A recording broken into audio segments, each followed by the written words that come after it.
देखिए, इलेक्शन जो है किसी भी जमहूरी मुल्क में एक ऐसा प्रोसेस होता है जिसके ज़रिए एक स्टेबल गवर्नमेंट बनती है।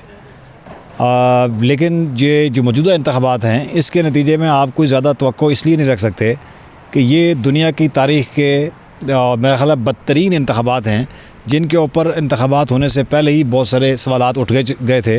ये वो वाहिद इंतख़ाबात हैं जिसमें एक मखसूस जमात को टारगेट करके उसको तोड़ा गया, उसके निशान छीना गया, उसके उम्मीदवारों को अगवा किया गया, उसके सपोर्टर्स और उसके वोटर्स और उसके जो पोलिंग एजेंट्स थे उनको अगवा किया गया, उनके तायद कुनिंदा और जो तजवीज़ कुनिंदा थे उनको अगवा किया गया। फिर एक मैसिव किस्म की कैंपेन हैरेसमेंट की उनके ख़िलाफ़ की गई। कल का मरहला बड़ा अच्छा था कि पोलिंग बहुत स्मूथ हुई, पुरअमन हुई और अच्छे माहौल में हुई। लेकिन उसके बाद जिस तरह से नताइज को तब्दील करने के इक़दामात आरओज़ के ऑफिस में बैठ के किए गए, 50-50, 60,000 की लीड जो है उसको ख़त्म करके तो दूसरे उम्मीदवारों को जितवाया गया। उसने इस इंतख़ाबात को इस कदर मशकूक और मुतनाज़ा बना दिया है कि मेरा ख़्याल है कि दुनिया की सबसे डिस्प्यूटेड इलेक्शन ये इलेक्शन है। तो ऐसे डिस्प्यूटेड इलेक्शन के नतीजे में जो गवर्नमेंट बनेगी वो कभी भी स्टेबल गवर्नमेंट नहीं हो सकती। सर, हमने देखा कि पिछले 70 सालों से हम एक ही रोना रोते हैं इलेक्शन के बाद कि धांधली हो गई है, डिस्प्यूटेड इलेक्शन है। अगर इस बार हम इस चीज़ को साइड पे रख के कि धांधली हुई है, इन इंतखाबात को एक्सेप्ट कर लेते हैं, तो उस सूरत में आपको नहीं लगता कि मुल्की हालात बेहतर हो सकते हैं? क्योंकि आप माने या ना माने, इंतखाबात का अमल मुकम्मल हो चुका है। जो रिज़ल्ट आएगा, कोई उसको माने या ना माने, लेकिन रिज़ल्ट वही रहेगा। हमने 2018 में भी देखा कि नून लीग इल्ज़ाम लगाती हुई हमें नज़र आई कि धांधली हो गई है। 2013 के इलेक्शन की बात की जाए तो जो है वो तहरीक इंसाफ हमें डी चौक पे धरना देती हुई नज़र आई इसी धांधली के ख़िलाफ़। हर बार हम पिछले 70 सालों से यही करते आए हैं।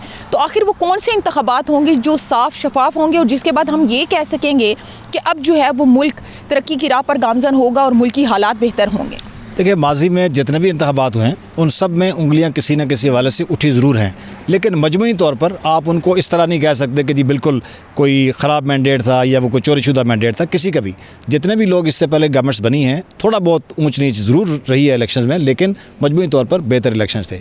लेकिन ये इलेक्शन जो है इसके ऊपर जो भी इस वक्त लूज़ करेगा, इनके ऊपर कोई भी जो है वो अतमाद नहीं करेगा। ना पाकिस्तान के अवाम अतमाद कर रहे हैं, ना दुनिया इसके ऊपर देख रही है। चूँकि रात को हम देख रहे थे, मीडिया पे आ रहा था और सब पोलिंग स्टेशन के ऊपर, जहां हमने रावलपिंडी इस्लामाबाद में चेक किया खुद डायरेक्टली, अपनी आई विटनेस हैं हम लोग जो इस जगह से घूम फिर रहे थे, हमने खुद देखा जो जीते उम्मीदवार थे रात को 30-30, 40,000 की लीड से वो सुबह हारे हुए थे। सर, 2018 में भी तो ऐसा ही हुआ था कि जब अर्बन एरियाज़ का रिज़ल्ट आया तो नताइज डिफरेंट थे, जब रूरल एरियाज़ का रिज़ल्ट आया रात गए तो नताइज सुबह उठे तो डिफरेंट थे। ये तो हमेशा से होता है। देखें, ये बिल्कुल आप ठीक कह रही हैं कि कुछ न कुछ शिकायत हर दौर में हुई हैं, लेकिन इस तरह मैसिव किस्म की रिगिंग जो बिल्कुल दिन दिहाड़े डकैती की गई वो अवाम के मैंडेट के ऊपर, ये कभी नहीं हुआ पाकिस्तान की हिस्ट्री में।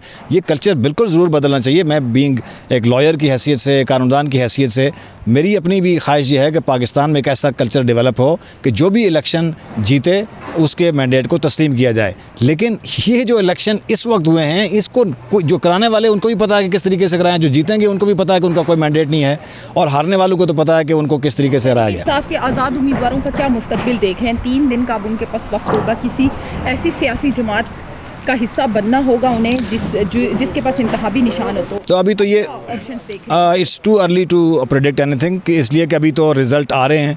अभी तक फाइनली इलेक्शन कमीशन ने कोई रिज़ल्ट अनाउंस नहीं किया, और जब ये रिज़ल्ट आ जाएंगे उसके बाद जो ऑब्वियसली देखें, वो जो तहरीक इंसाफ के जितने भी लोग इलेक्ट होके आएंगे उनके पास अगर मैंडेट होगा तो वो इमरान खान का है। तो अगर अब वो डिपेंड करता है कि वो किस तरह, क्या उस जो आवाम का मैंडेट है उसका एहतराम करते हैं या वो किसी न किसी और एक्सटेनियस कंसिडरेशंस की बुनियाद पे अपना मैंडेट तब्दील करने की कोशिश करते हैं। मुल्क के हालात आपको बेहतर होते हुए नहीं नज़र आ रहे? मुझे तो इन इंतखाबात के नतीजे में तो मुल्क के हालात अब अच्छे होने के बजाय मुझे मज़ीद ख़राबतर होना लग रहे हैं। कोई अल्लाह करे पाकिस्तान बेहतरी की तरफ गामज़न हो, पाकिस्तान के अंदर कोई इस्तेकाम आए, माशी और सियासी इस्तेकाम आए, लेकिन जिस तरह का ये ड्रामा रचाया गया इलेक्शन के नाम पे, ये मैं समझता हूँ कि पाकिस्तान को मज़ीद क्राइसिस में खुदा न खास्ता डुबो देगा।